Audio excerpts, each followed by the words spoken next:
Você que nos assiste, nos acompanha e nos ouve, somos uma igreja aleluiada, uma igreja firmada na rocha que é Jesus Cristo, uma igreja que caminha na palavra de Deus, uma igreja que adora ao Senhor, uma igreja que tem Jesus Cristo como seu único e suficiente Salvador. Somos a Igreja Batista Bom Retiro, aqui em Curitiba, Paraná. Você que nos assiste pela o YouTube BBR, Osvaldo Lobo, e pela Gospel FM. Deus abençoe sua vida, porque nós existimos para abençoar a sua vida. Estamos tratando a respeito de fortalezas espirituais. Nós estamos aqui no nosso sexto encontro agora, e hoje eu vou continuar aquilo que nós não conseguimos terminar, e certamente não terminaremos hoje ainda. Vamos fazer a sondagem espiritual. De onde que vem esse nome? Sondagem espiritual, mapeamento espiritual, investigação espiritual. Não, isso não está na Bíblia, essa palavra não está na Bíblia, essa expressão, perdão, não está na Bíblia, mas é a maneira como nós tratamos a respeito de, quando nós fazemos uma investigação a respeito das causas da exploração maligna, ou de uma resposta espiritual a uma desobediência na vida da pessoa. Quando Moisés vai entrar na terra da promessa, isso é Números capítulo 13, ele diz para os seus espias, né, para os seus investigadores: vão lá, investiguem a terra, vejam se ela é boa ou má, aonde os habitantes da terra moram. Cada um deles se moram em fortalezas, em cidades fortificadas, nas montanhas, se moram nos vales. E aqueles 12 espias, então, eles vão, e quando eles retornam, eles trazem uma investigação mal conduzida, mal trabalhada e mal interpretada. Então a terra era boa, mas a impressão que eles têm é que os inimigos não podem ser vencidos. Essa razão foi a razão deles não conseguirem entrar na terra da promessa. Eles vão ficar ali circulando, andando em giros, andando em voltas, durante 40 anos. Então, isso é apenas sombra de bem-vindouros. Logicamente que ninguém vai ficar 40 anos esperando uma resposta, a não ser que ele fique 40 anos vivendo como escravo, sem buscar a liberdade. Josué faz diferente. Josué capítulo 2, verso 1, ele só manda 2 espias. Então ele entra assim, entram e vão direto na fortaleza. Nem precisa espiar a terra, vai no coração. Então a cidade de Jericó era a fortaleza, a capital daquele lugar chamado planície de Gibeão, que na verdade é a terra de Canaã, olhada de cima a baixo, né? A gente chama de Dan até Naftali. Ele fala: vão lá, espiem a terra, mas entrem na fortaleza de Jericó e passem a noite lá. Os 2 espias vão, eles entram, e naquela fortaleza tinha uma casa de uma mulher com a sua família chamada Raabe, e ali eles passam a noite, e é a partir daqui que eu quero tratar. Quando a gente investiga as escuridões, né? As pessoas têm vergonha e têm medo de abrir o coração. Então esse é um prato cheio para quem?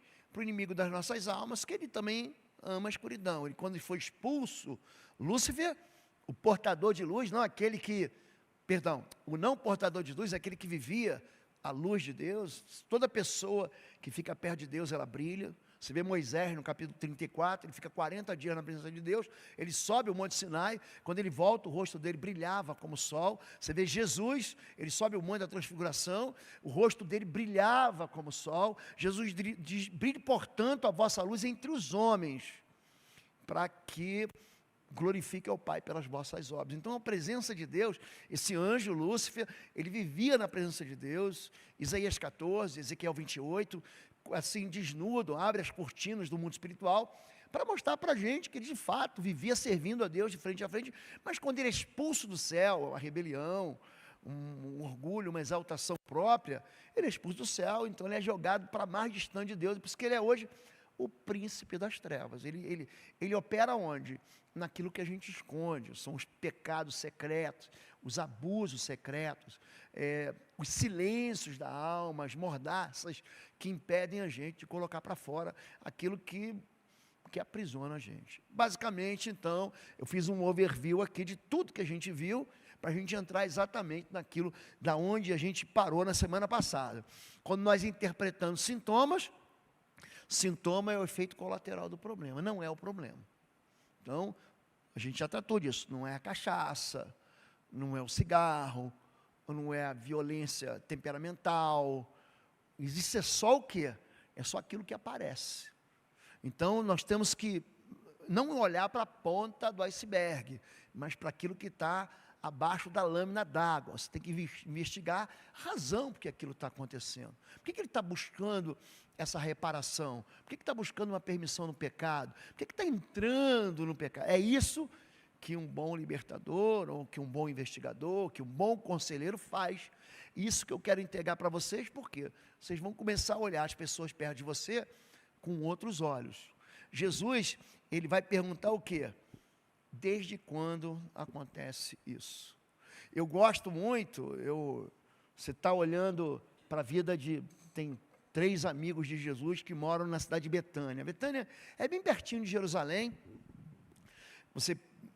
Betfagé, você vai ver sempre Jesus em Betfagé, em Betânia ou em Jerusalém. Eles ficam, é uma ruazinha assim que dá uns 2,5 km. Não chega a 3 km. Então, você pega uma direção, caminhando, gente. Em 45 minutos você está lá. É um caminho que você sobe, quem já esteve comigo aqui, a Lu já foi com a gente para Israel, o Marco Maria foi com a gente para Israel, Darcy Helena foi. A gente sai da porta chamada Porta de Damasco, você vira à direita, você entra, você sobe um monte no Getsemane, né? Que é o Monte das Oliveiras, um pedaço do sistema. Você anda mais um pocão, assim, tipo assim, uns 25 minutos, que não é um pouquinho, é um pocão, você sabe, não é muito grande, mas também não é muito pequeno, é um pocão. E aí você já chega lá em Betânia. Era amigo deles, Marta, Maria e Lázaro, moravam lá. E aí, uma hora Jesus chega na casa deles, aí está lá, Maria sentada aos pés de Jesus, e Marta trabalhando, que nem a louca, né? Então, passando pano no chão, passando rodo, tirando a água, fazendo frango assado, a maionese, e fazendo tudo em casa, e Maria lá, aquela folgada, sentada lá. Aí Marta chega, Jesus, está incomodado? Eu estou incomodado, ela não vai me ajudar, não? Aí Jesus diagnostica o quê? Ansiedade. Ele fala assim, Marta, você está ansiosa por muitas coisas, e só uma coisa é importante. Então ele entra num detalhamento, é por isso que ele pergunta, desde quando acontece isso? Para a gente saber a porta de entrada. Então a gente sempre busca a razão primeiro, quando isso aconteceu pela primeira vez? Para a gente poder identificar qual foi a gente chama na Bíblia, aí é Bíblia mesmo, a brecha, nessa expressão, ela aparece um monte de vezes. Por exemplo, em 2 Crônicas 18, 33, um atirador lança o arco, pá, e a flecha entra nas brechas da armadura do rei, e o rei fala assim, me tira do combate, fui ferido. Você vê Deus procurando, aonde? Na brecha. Procurei na brecha alguém, para não derramar a ira sobre o pecado da cidade, porque a ira de Deus é contra o pecado. Então é isso, a gente vai buscar uma oportunidade, uma fissura, algo que dá acesso, isso que é uma porta, isso que dá uma brecha. Esse diagnóstico nós vimos na semana passada o quê? O primeiro deles, iniquidade dos pais, ou seja, a herança de ensino familiar. Nós aprendemos a pecar em casa. Por que você faz isso? Porque você está repetindo comportamentos, você está repetindo ensinamentos, você está repetindo aquilo que teu pai te ensinou para o bem ou para o mal. Ele ensinou a você não ter resiliência, pode ter certeza. Ele também vai abandonar emprego, vai abandonar relacionamento. Qualquer problema para ele, um grãozinho de areia vai se tornar o quê? Uma rocha de 50 toneladas. Porque ele aprendeu com o pai a não permanecer nos momentos difíceis. Então é aquela pessoa que só gosta da doçura, entra num ambiente ruim, no trabalho, na escola, é gente que não consegue vencer uma matéria na faculdade. Você terminou a faculdade, não fiz tudo, mas não consegui concluir matemática financeira, não consegui concluir geometria descritiva. Se você já fez essas matérias, eu fiz, vocês sabem que dá vontade de desistir, vocês sabem disso. Não é fácil.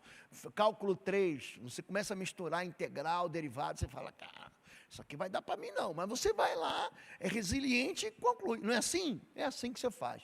Então a vida da gente oferece para a gente alguma resistência.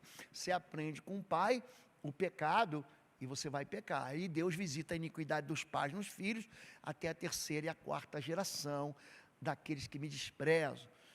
Deuteronômio 20, a partir do verso 4. E o segundo, as chamadas quebras de aliança, aonde você promove eu não gosto de usar muito um termo, porque tem um termo parecido, mas ilegitimidade espiritual sobre a vida de quem está debaixo de você. E aí, terceiro, o que eu investigo?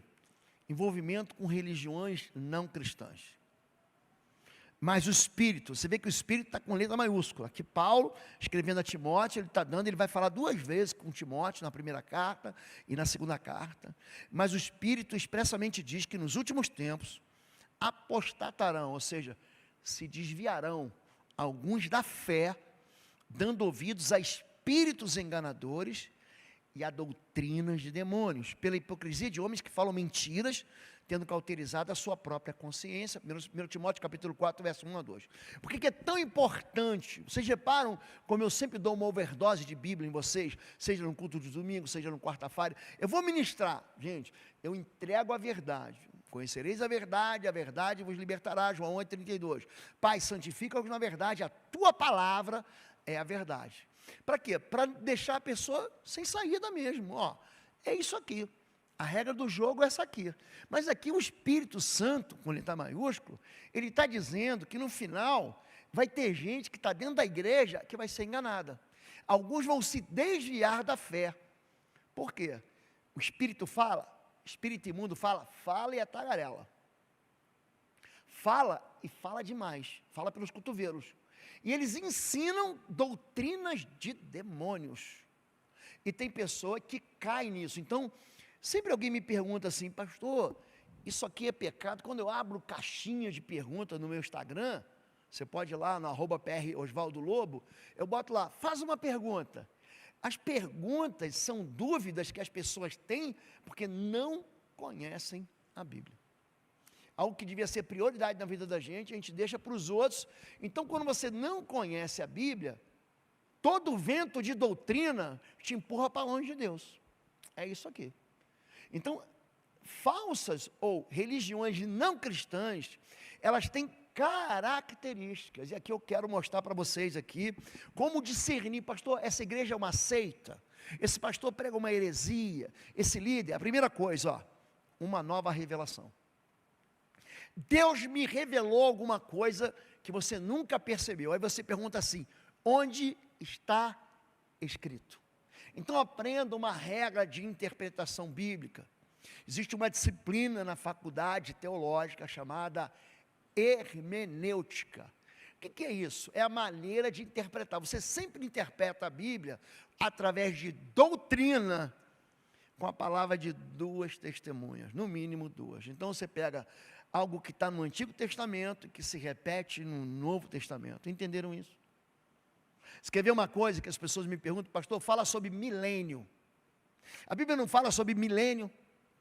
Agora, a Bíblia falou sobre milênio uma vez só, no livro do Apocalipse.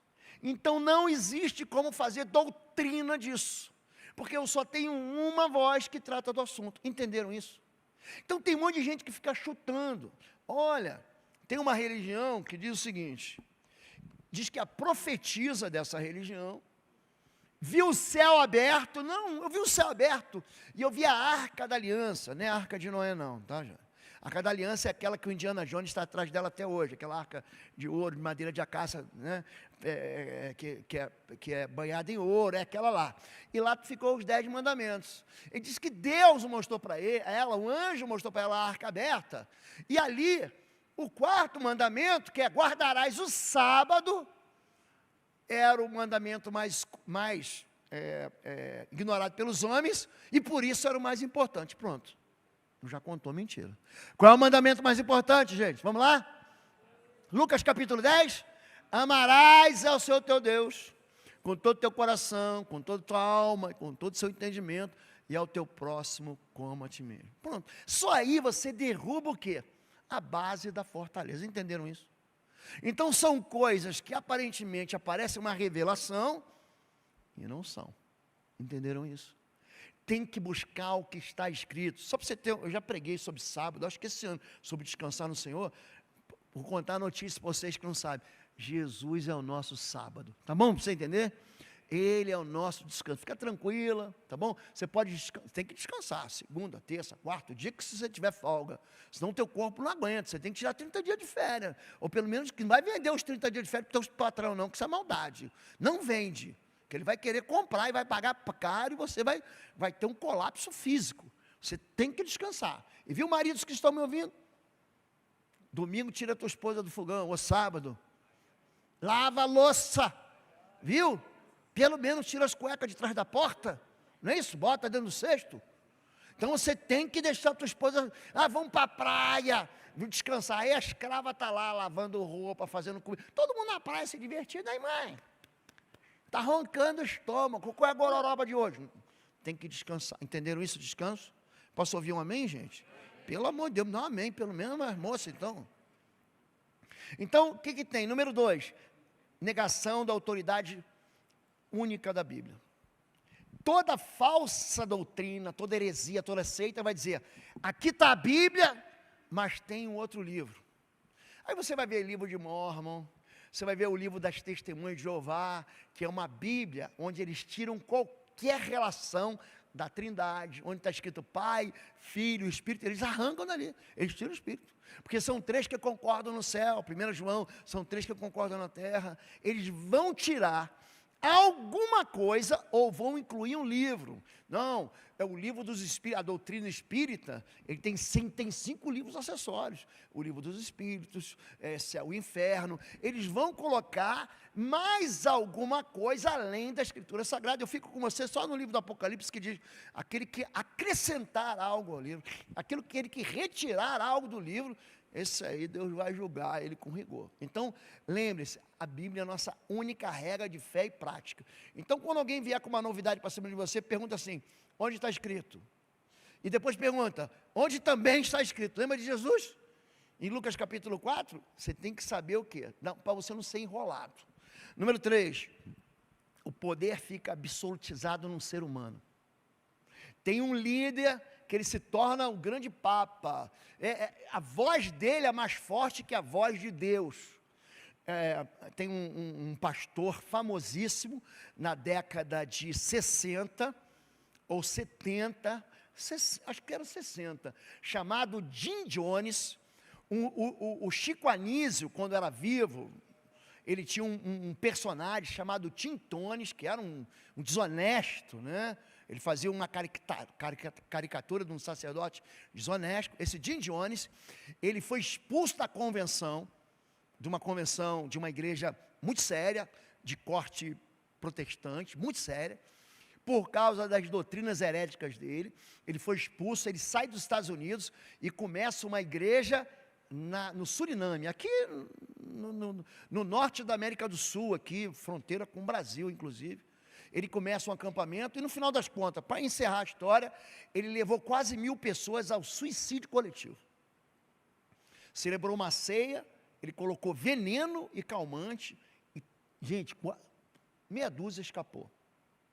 Aí, como tinha um senador ou um deputado americano envolvido nesses assassinatos, envolvido como vítima, ele foi vitimado, ele estava lá investigando o acampamento e se tornou vítima, o FBI veio para o Suriname para quê?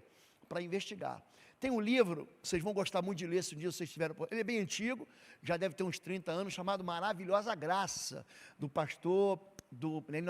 escritor Philip Yancey. E num dos capítulos, ele trata dessa história, por quê? Porque o investigador do FBI, nosso irmão em Cristo, crente, foi lá e ele fez uma descoberta fenomenal. Qual foi? Em todo o campus, em toda aquela área onde foi estabelecida aquela igreja, que eles viviam numa comunidade, não foi encontrado nenhum exemplar da Bíblia Sagrada, nem aquele Novo Testamento que os gideões distribuem no mundo inteiro, não tinha. Ou seja, o poder ficou absolutizado nele, ou seja, o que ele pregava aí se tornava verdade, e não a Bíblia Sagrada. Estão entendendo aqui?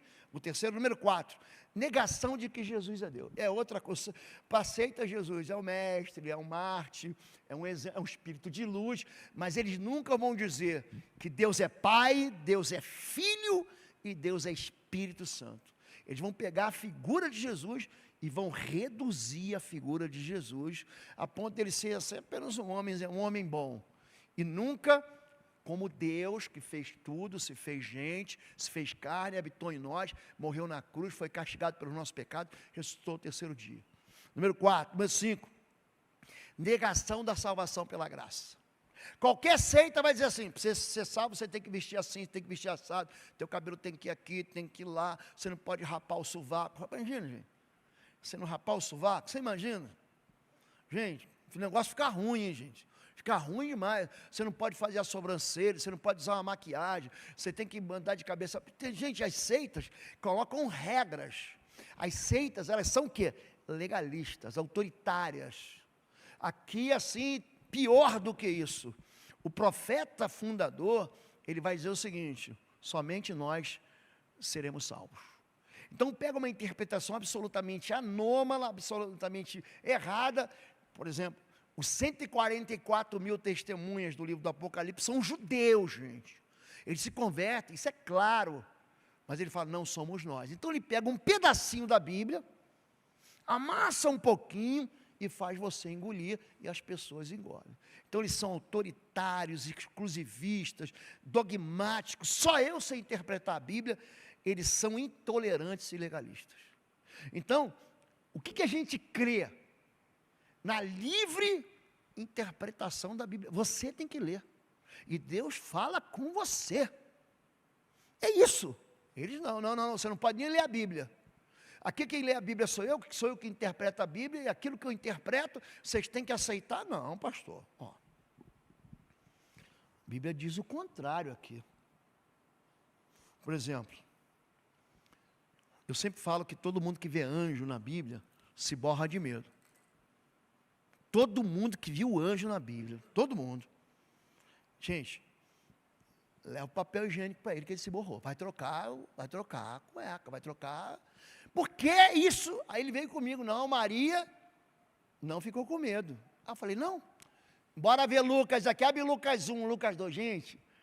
Todo mundo fica aterrorizado, assustado. Eu queria mesmo que ele me mostrasse lá que não ficou. O anjo já chega assim, não tenha medo. Ele já vem falando assim, ó, calma, que eu sou do bem. Calma que eu sou amigo. Como diria Buzz Lightyear, eu venho em paz. Gente, ele tem que falar isso porque as pessoas têm medo. Então, se um dia eu prego uma bobagem, gente, se você me ama, pastor, isso aqui que o senhor pregou, está completamente fora do contexto bíblico. Por quê? Porque eu quero levar meu povo para o céu. Não é verdade, gente? E é por isso que eu me dedico tanto à Escritura Sagrada, ao ensino, não só daquilo que eu aprendi no passado, mas daquilo que eu aprendo hoje e vou aprender amanhã. Na seita, não. Eu falei, está falado. Se eu falei errado, vai ficar errado. Vocês entendem isso? Então, número 4, rebelião à autoridade. Pecado do diabo. Assentaram-se nas trevas e na sombra mortal. Pastor João, me ajuda aqui. Você consegue tirar uma cadeira e botar aqui? Qualquer uma. Obrigado. Quero mostrar para vocês o que acontece com a rebelião, com o rebelde. Ó, eu vou sentar aqui para vocês entenderem. Você imagina que eu estou sentando num lugar que não tem luz. Trevas mesmo. Já ficou num lugar assim que de repente apaga a luz, você não vê nada? Já aconteceu com você? Já aconteceu você estar numa estrada que não tem luz, não tem nada, e de repente, sem querer, você desliga o farol. Já aconteceu contigo? Você vai passar uma seta, vai ligar o limpador de chuva, você desliga a luz, fica na escuridão, é isso. Assentaram-se nas trevas e na sombra mortal. Ó, eu tenho uma perspectiva de perseguição de espírito de morte aqui. Aflição, aflitos, acorrentados. Imagina que meu pé e minha mão estão acorrentados, minhas mãos estão acorrentadas, eu não consigo sair. Por que eles estão assim? Por que eles não enxergam? Trevas é um lugar onde você não tem solução. Pastor, eu não enxergo solução. Na sombra mortal, eu tenho medo das coisas, do casamento, da minha empresa, do meu negócio, da minha vida, de tudo que eu tenho, morrer, acabar. Está aqui, ó. Aflição e lugar onde não tem liberdade. Eu não consigo sair dessa situação, pastor. Por quê? Pois se rebelaram contra as palavras de Deus, Bíblia Sagrada.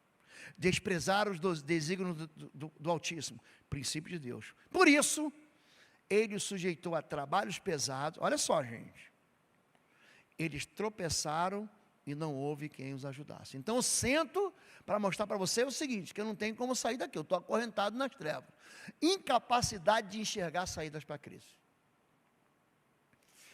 Pessoa rebelde, ela vai falar o seguinte para você. Pastor, para mim não tem jeito. Ele vai dizer, isso é impossível resolver. Qualquer quebra-cabeça na história dela, dessa pessoa, é insolúvel. Não dá. É um problema que ele não consegue achar a resolução. Agonia e sofrimentos inexplicáveis. Atormentado e aprisionado em dores e aflições mortais, castigado pela ausência de socorro. O nome disso aqui é rebelião. Uma pessoa rebelde na Bíblia, por exemplo, é Jezabel. Jezabel, ela se rebela contra o Deus do marido dela, que é Acabe. Como é que ela termina, gente? Sem saída. Ela morre devorada por cães. Em Apocalipse capítulo 2, verso 11 e verso 12, Deus, ele fala para o pastor da igreja. Olha como é que o pastor da igreja, gente, ele tem uma responsabilidade. Ele fala o seguinte: eu tenho contra ti que tolera Jezabel. Fala, povo lindo do Senhor, você que tem crescido e sido edificado aqui no nosso canal do YouTube, através das mensagens, através das orações. Quero chamar você para visitar o nosso site www.pastorlobo.com. Lá você vai ter a nossa loja virtual com cursos e também com livros que vão edificar profundamente a sua vida na guerra espiritual. Vai lá, vai ser uma bênção.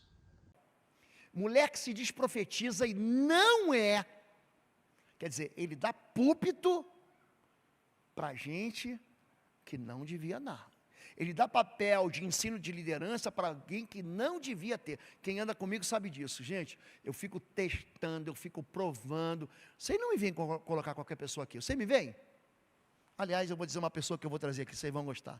Esse cara anda com a gente há muito tempo, pastor Eurípides Mendes, vai estar no congresso cá entre nós e vai pregar. Eu estou pensando, estou vendo se ele prega domingo de manhã ou domingo à noite, emendando aqui na igreja. Esse cara é bom demais.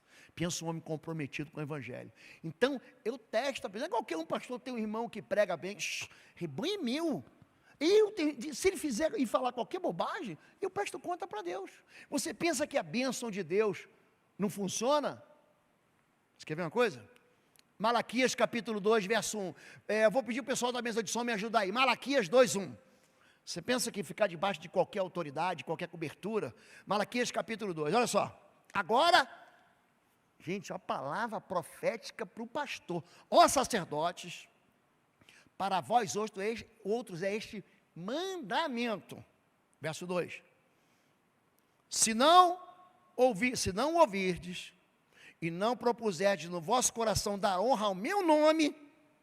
Já viu gente que dá honra para o ministério, dá honra para a sua vida, ministério pastor fulano, aqui nós adoramos a senhora não sei do que, servimos ao santo não sei das quantas, honra só para o Senhor. Se não propuserdes no vosso coração dar honra ao meu nome, diz o Senhor dos Exércitos, enviarei sobre vós a maldição, diga maldição.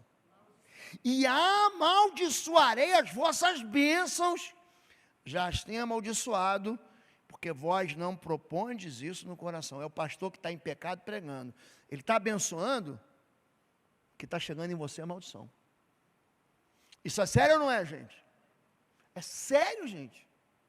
A vocação pastoral é sério. Porque você não pode sair distribuindo título de pastor para qualquer um. Como é que você vai fazer isso? Não, existe uma exigência e o pastor tem que ser irrepreensível. Vocês entendem isso, gente? O cuidado pastoral, pode voltar. A rebelião acontece de uma mulher chamada Jezabel e que o pastor tolera. Pior do que isso, ela fica envenenando a igreja. O que ele fazia? Ensinava os crentes a viver da imoralidade sexual e a comer do sacrifício dos ídolos. Já ensinei para vocês que a comida é um dos elementos do pacto. Coma o pão, beba o cálice. Esse é o cálice de um novo pacto, de uma nova aliança que enfraquece e termina os pactos anteriores. Estou fazendo uma nova aliança com vocês. Amém, gente? Rebelião, autoridade. Exclusão e enfermidades singulares. Porventura tem falado somente, o Senhor somente por Moisés, não tem falado também por nós? E olhou Arão para Miriam, e eis que estava, diga, leprosa. Miriam, gente, ela era mais velha que Moisés. Vamos deixar isso claro? Miriam é a mocinha, é a filha de Joquebede, que vai pegar, coloca o irmãozinho no cesto, junto dos juncos, não é que pegou, jogou no Nilo, e o jacaré, o crocodilo, quis pegar, não foi nada disso. A Bíblia diz que ela pegou e colocou o cesto perto dos juncos, aonde a filha do faraó costumava se banhar. Eu não sei se ela tomava banho todo dia, porque tem esses países, tem gente que toma banho uma vez por semana, tem, uma vez por mês. Você sabe que é aquela catinga velha, né? Desodorante vence, e o corpo começa a apodrecer. Mas daquele dia, ele já tinha, ó, essa moça vem aqui para tomar banho de vez em quando. Ela foi lá, só podia entrar mulher, naquela área do rio, botou o bebê. Ela que, com Deus, conspirou para Moisés virar o príncipe do Egito. A moça pega ele, nossa, como eu sou grato por você, Miriam, porque se não fosse você na minha vida para cuidar de mim, quando eu não tive força, quando eu não tinha maneira de me cuidar, você cuidou de mim. Inclusive você me pegava da filha do faraó e me levava para a mamãe me amamentar. Lembra disso? Ela ganha grana para amamentar o próprio filho. E quem foi que fez o negócio? Miriam, sou muito grato. Só que Deus, quando chama, não chama Miriam, chama Moisés, que é o caçula. Ainda tinha Arão, era Arão e Joquebede, os 3 filhos, Arão, Miriam e Moisés. Ô caçula, você não vai mandar em mim não, Deus também fala comigo. Isso é Números. E aí Números capítulo 12 tem uma rebelião, não vou obedecer não. Esse pastor não manda nada, ele é mais novo que eu, ele é mais jovem do que eu. Gente, Deus chama ela para uma conversinha. Vem cá, Miriam. Ó, quando eu falo aqui em Israel, através de sonhos e profecia, sonhos e visões, eu falo. Mas com Moisés, ó, eu falo na lata, é face a face, é na cara. Eu não falo por enigma, tive um sonho, tive uma visão, não. Com ele vê como o Senhor vê. Ele fala, mas agora você vai ficar leprosa do lado de fora por uma semana. Para você aprender o que a rebelião faz. Então a rebelião, ela é muito nociva, gente. Gente que se rebela contra o pai, contra a mãe, logicamente, chega uma hora que você rompe com o pai, com a mãe, que você se casa. O homem deixa pai e mãe, se une a mulher, vai viver uma outra história, vai começar uma história nova. Agora, quando você sai sem bênção, esse é o problema da rebelião. Rebelião contra pastor. Gente, pastor pega essa palavra aqui e abusa de ovelha. Não usa. Tem um monte de gente que chega no meu gabinete estourado, falando assim, pastor, nunca mais queria voltar para uma igreja. E aí você tem que restaurar os cacos de uma vida de um pastor abusador, despreparado, fora do tempo, fora do momento, que machucou aquela vida e no final, agora pastor, cola os pedacinhos com super bond aqui, com essa cola que vem do céu, do Espírito de Deus, me ajuda. Esse também responde para o Senhor. Então, os dois lados do pêndulo não tem moderação. É por isso que o pastor, eu tenho um vice-moderador, Darcy Saldanha, que leva o nome da nossa praça aqui, foi vice-moderador 40 anos dessa igreja, tantos anos, 40 não, porque ele não tem tudo isso de idade, né, Darcy, para ter sido, mas foi durante muitos anos. O vice, e quem é o moderador da igreja? É o pastor, é aquele que equilibra, que traz equilíbrio. Jezabel, eu citei aqui Apocalipse 2, 20 e 21, eu falei 11, 20, 12, 20 e 21, é a mesma coisa, vou colocá-la numa cama. Então tem um monte de enfermidade, você está tratando, por que essa enfermidade não foi embora? Aí uma das coisas que eu pergunto é, como é que foi tua saída de casa com teu pai e com a tua mãe? Como é que foi a tua vinda para cá, para a igreja? Vocês entendem isso, gente? A rebelião não faz a gente subir, não, gente. A rebelião faz a gente voltar. Isso não significa que você vai ficar para sempre debaixo de uma autoridade que não te alimenta, que não cuida de você, que não promove a tua vida espiritual. Mas você não pode sair em rebeldia. Ó, pai, mãe, agora eu vou trabalhar, vou me casar, quero a tua bênção. Tem pai e mãe que não vai abençoar. Não, quero você aqui, você não pode casar, você tem que cuidar de mim para sempre, tem que cuidar da tua mãe para sempre. Então, tem pai e mãe que adoece a vida do filho, mas uma hora você tem que romper. Da mesma maneira, a autoridade espiritual também pode adoecer ou liberar. Gente, chega uma hora que Jesus diz o quê? Vinde a mim, depois ele diz o quê? Vinde após mim, aprende comigo. Depois ele fala, ide. É isso, gente. Isso vai acontecer com você e com teu filho. Uma hora, alegria, meu filho vai casar. Você chora de emoção, mas chega uma hora que ele tem o quê? Ele vai ter que ter as suas próprias convicções a respeito do casamento que ele vai fazer e da família que ele vai construir. E vai acontecer com o meu neto, com a minha neta, quando ele sair de casa. Entendem isso, gente? Está claro? Então, cuidado com a rebelião. Quando a pessoa tem uma enfermidade, uma alergia assim, deixa eu consertar, né? A gente está falando de fortaleza, não está falando como consertar. Aqui nesse caso, gente, é impressionante. Basta você voltar e pedir perdão para o outro. Quero pedir perdão, saí em rebelião, me separei do meu... Mãe, bota a mão na minha cabeça, pastor, me ajuda, me socorre. Isso resolve assim, ó. Já tive exemplos, a moça não engravidava, tinha uma palavra de maldição do pai, o pai falava para ela e para o namorado dela, se vocês engravidarem, eu mato vocês, eu mato. Gente, essa palavra de morte ficou, o útero dela secou. Não, gente, não engravidava de jeito nenhum. E eu conheci ela por quê? Porque o irmão dela ficava muito endemoniado, mas muito. Eu acabei entrando na história familiar, entrei em Jericó, né? Aí um dia era dia dos pais, ou véspera dos pais, eu falei, vem cá, você quer ser vô? Ele, quero. Então bota a mão sobre a barriga da sua filha e a outra mão sobre a cabeça. Foi assim. Retira essas, eu vou fazer uma oração, eu retiro essas palavras que eu disse no medo. Qual era o medo dele? A vergonha de uma filha engravidar. Por quê? Porque ele tinha medo. Eu retiro, eu abençoo o teu ventre, eu lanço fertilidade sobre o teu ventre. Gente, no mês seguinte, geralmente demora 2 meses, né? Ela falou, pastor, minha rega atrasou. No outro mês ela já, pastor, estou grávida. Então a rebelião, ela é quebrada com o quê? Com a humilhação. Os humilhados são exaltados. Entenderam isso? Não é simples. Aliás, é simples. Mas a pessoa tem que ir lá e não pode ser orgulhoso. Porque esse é o próximo problema aqui. A ausência de perdão. Irai-vos e não pequeis. Não se põe o sol sobre a vossa ira. Não deis lugar ao diabo. Preste atenção nesse texto. Efésios capítulo 4 está dizendo que o diabo tem um lugar. Chama-se ódio. Essa palavra aqui, não dê lugar ao diabo, ele não está falando para o ímpio não, gente. Está falando para mim, está falando para você.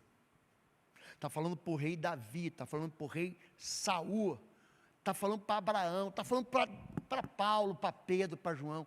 Não dê lugar ao diabo. Essa palavra é topos. Topos é permissão, jurisprudência. Olha, ele está me dando permissão para entrar na vida dele. E ele dá a solução. Toda amargura, e ira, e cólera, e gritaria, e blasfêmia, e toda malícia serão tirados dentre vós. Antes, sede um para com os outros benignos, misericordiosos, perdoando-vos uns aos outros, como também Cristo vos perdoou. Preste atenção, quando você perdoa, aprenda isso, você está tendo prejuízo. Vou repetir. Perdoar é ter prejuízo. Calma que eu vou complementar. Porque enquanto você quiser continuar a cobrar essa dívida, você nunca vai sair da prisão. A amargura é uma prisão que você entra porque você não perdoa. É por isso que na cabeça da gente é injusto. Não, ele não pode ser perdoado. Você já viu assim, que há uma indignação geral, quando um juiz, o STF vai dizer assim, paf, ele está absolvido? E você queria o quê? Não, ele tem que ficar preso, ele tem que pagar caro pelo que ele fez, não é isso? Ele não pode ser feliz, porque ele causou infelicidade em mim. Já repararam isso? Olha para mim, acontece a mesma coisa com a gente, sabia? Igualzinho. O presidente do STF lá do céu, que é Deus, absolve a gente dos nossos pecados. Aí ele fala, agora você tem que absolver. Quando você é liberto, Mateus capítulo 18, a confusão toda começa com quem? Com Pedro. Se o meu irmão pecar contra mim 7 vezes, eu perdoarei. Jesus falou assim, você errou no Enem que você fez. Ele fez o Enem, ele fez a questão e ele foi reprovado. Ele fala, se o meu pecar contra mim 7 vezes, eu perdoarei. Ele vai dizer, não, Não te digo 7, mas 70 vezes 7.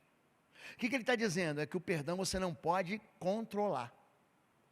Porque se você não perdoar, quem fica preso é você.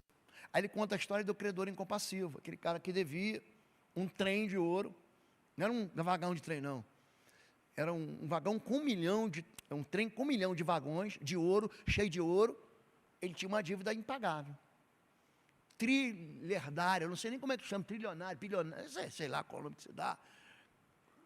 Gente, ele devia, vou usar o nome aqui, catupilhões. Já ouviram essa expressão, catupilhões? Ele devia muito, não tinha como pagar. Aí ele é perdoado, mas aí tem um outro, que deve para ele o quê? 100 denários, nem 300, 100 dias de trabalho, que hoje dá 1.000, 2.000, 3.000, uns 4.000 reais. Ele não perdoa não, vai pagar o que você deve. Aí o juiz fala assim, traz ele de volta aqui. Você vai ficar preso até pagar o último centavo. E você vai ser atormentado por quê, gente? Verdugos, atormentadores.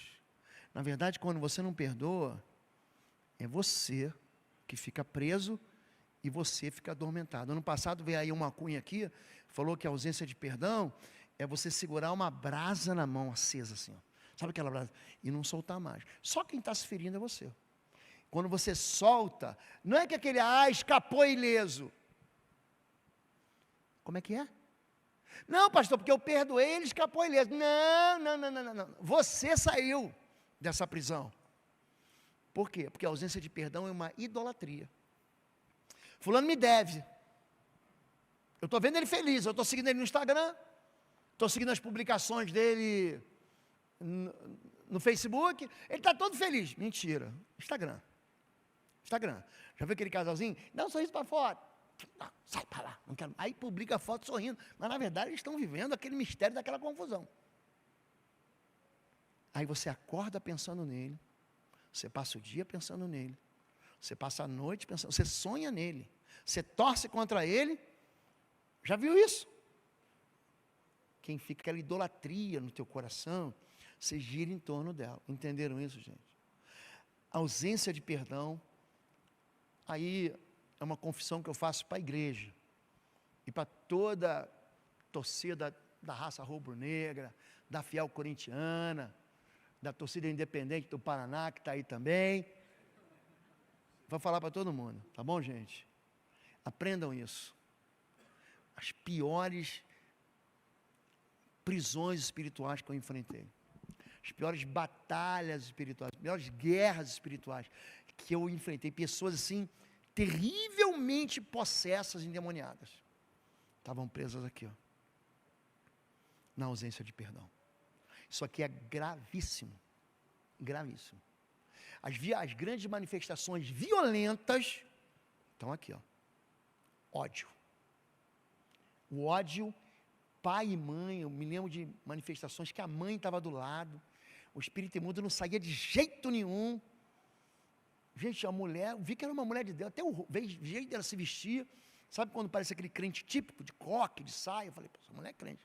Havia um ódio da filha com a mãe, eu falei assim, mãezinha, você pode ir para o lado de fora? Ela fez um bico e foi. Gente, na hora que a mãe saiu, o demônio foi embora. Ódio. Entenderam?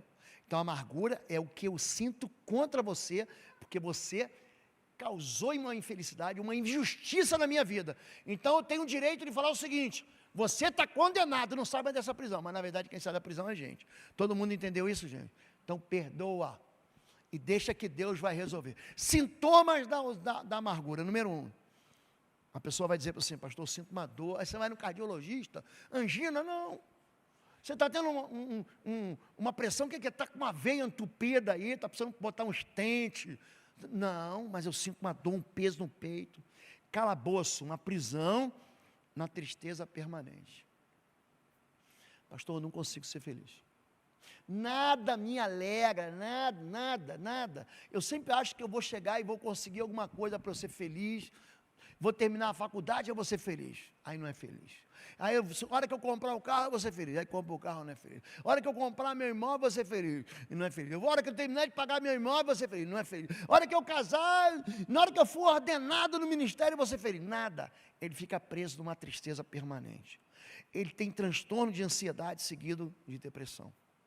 A ansiedade é uma descarga de noradrenalina que é disparada pelos nossos medos futuros. É por isso que Salmo 23 é uma vacina contra a depressão.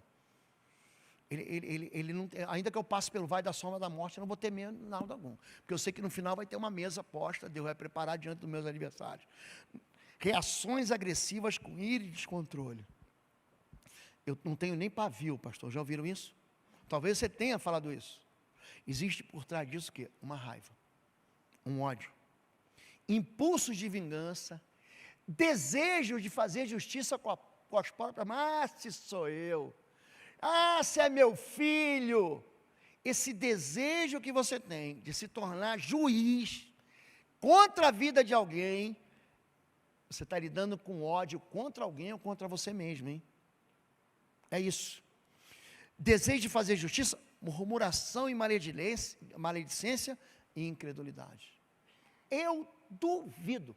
Uma pessoa amarga, ela tem alguma coisa contra você, contra mim. Ela tem, eu tenho algo contra você. E ela vai dizer assim, ó, duvido. Ela vai dizer, não tem Cristo que dê jeito.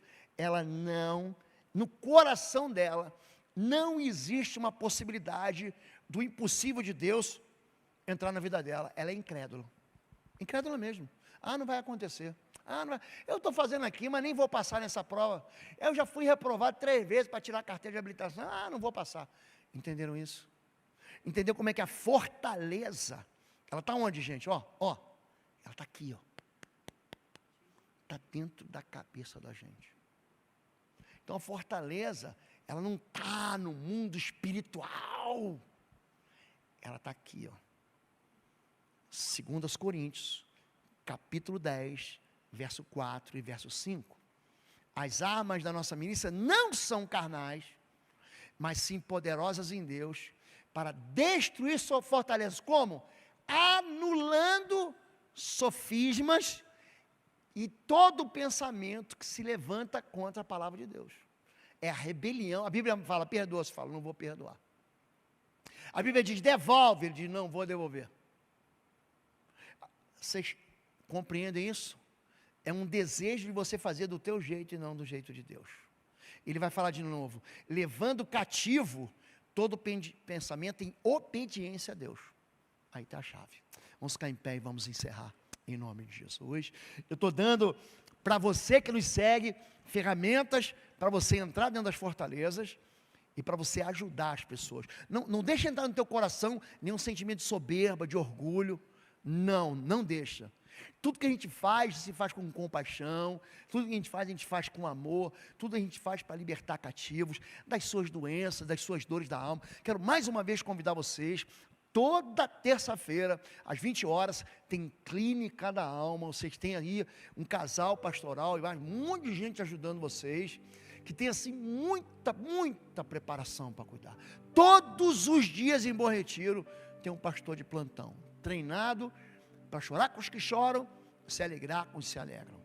Nós temos à noite, na madrugada, pastores de sobreaviso. Sabia disso? A igreja aqui é muito bem organizada, gente. Muito bem organizada. E a gente está aqui para cuidar de vocês. É isso que a gente sabe fazer. Foi isso que Deus mandou a gente fazer. Amém? Feche seus olhos agora. Feche seus olhos. Se você aí, nem vou convidar você a vir aqui na frente. Não vou fazer isso não. Deus está aí e Deus está aqui também. Se você tem uma fortaleza no teu coração, só bota a mão no teu coração assim. Tem aqui. Pronto. Eu quero destruir essa fortaleza. Só isso. Eu quero destruir essa fortaleza que tem no meu coração. Pode ser por gente de perto, gente de longe, gente que já morreu. Você tem um ódio, você tem uma dor, uma decepção que você não consegue perdoar. Bota a mão no seu coração. Se você tem gente perto de você que você está falando assim, puxa pastor, essa pessoa tinha que estar aqui para ouvir essa palavra. Bota a mão no seu coração. Você quer ver? Deus vai usar você para falar com ela sobre isso. Amém? Deus e Pai querido, tanta gente, Pai, dentro desses cativeiros, dentro dessas prisões, enjauladas em fortalezas. Pessoas que usaram da rebelião, achando que iam se libertar, mas acabaram mais presos ainda. Gente que não consegue perdoar, que tem pedido contas de pessoas que não vão poder pagar, pessoas que se afastaram do Senhor desde o berço. Seus pais ensinaram-lhes a pecarem, eles não conseguem sair disso. Pessoas que quebraram alianças, pessoas que desonraram pai e mãe. Eu quero lançar uma palavra de liberdade. Seja livre em nome de Jesus, o teu Senhor, o nosso Salvador. Senhor Deus, nós entregamos aqueles que nos devem nas tuas mãos. Nós decidimos hoje perdoar. Nós sabemos que é o Senhor que vai cuidar deles. O Senhor é justo juiz. O Senhor é longânimo, benigno, compassivo, mas o Senhor é justo. Entregamos essas vidas nas tuas mãos. Entregamos as nossas próprias vidas. Muita gente aqui é o próprio odiado. Muita gente que está ouvindo a gente pelo YouTube, pela rádio, sabe que ele foi a razão da destruição, mas ele quer recomeçar, ela quer recomeçar. Então nós damos uma palavra no mundo espiritual, liberando cada uma dessas vidas, dessas prisões. Trazemos uma palavra de cura, que toda enfermidade que tocou no corpo dessas pessoas, Pai, essas pessoas que se revoltaram contra a tua palavra, contra a liderança, que todas as enfermidades sejam retiradas, porque o teu filho Jesus, ele levou sobre si todas as nossas enfermidades. E agora, Pai, que a certeza da salvação e da vida eterna seja derramada, seja trazida para o coração dessa vida, em nome de Jesus, amém. Deus abençoe sua vida. Nosso endereço é Avenida Desembargador Hugo Simas 1772, aqui em Curitiba. Nós existimos para abençoar você, amém? Levante sua mão, que o amor de Deus, o nosso Pai, a graça do nosso Senhor e Salvador Jesus Cristo e as consolações do Espírito Santo de Deus seja sobre sua vida, agora e sempre. A igreja diz o que, gente? Amém, glória a Deus, vá em paz. Boa semana. Domingo tem ceia do Senhor, às 10 e às 19 horas.